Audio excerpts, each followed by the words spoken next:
అండి అందరికీ. ఈరోజు నేనైతే డీమార్ట్‌కి వచ్చాను. అది కూడా ఓన్లీ ఒక ఐటెమ్ తీసుకుందామని మాత్రమే వచ్చాను. నేను తీసుకోవాల్సిన ఐటెమ్ తప్ప మిగతావన్నీ తీసుకున్నాననమాట. అది కాక మార్నింగ్ వెళ్ళేటప్పుడు మా బుడ్డోడు చాకోపై, డైరీ మిల్క్, 5 స్టార్ ఇవన్నీ అడిగాడు.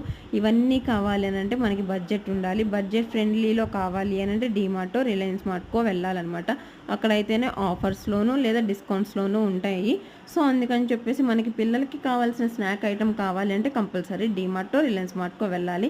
లోపలికెళ్ళే హడావుడిలో నేను బండికి లాక్ చేయటం మర్చిపోయాను. ఇంక సరే అని చెప్పేసి ఈ 2 డబ్బాల కోసం మళ్ళీ క్యారీ బ్యాగ్ ఎందుకులే అని చెప్పి డిక్కీలో అయితే పెట్టేసేసాననమాట. మిగతావి నా హ్యాండ్ బ్యాగ్‌లో పెట్టుకున్నాను. కానీ నేను వచ్చిన దానికైతే దొరకలేదు. ఇంక దానికని చెప్పేసి నేను మళ్ళీ రెగ్యులర్ సూపర్ మార్కెట్‌కైతే వచ్చేసాననమాట. శ్రీ లక్ష్మీ సాయి సూపర్ మార్కెట్‌లో ఇంక నాకు మళ్ళీ కావాల్సిన చిన్న చిన్న ఐటమ్స్, చాక్లెట్ సిరప్ తీసుకొని ఇంటికైతే వచ్చేసాను.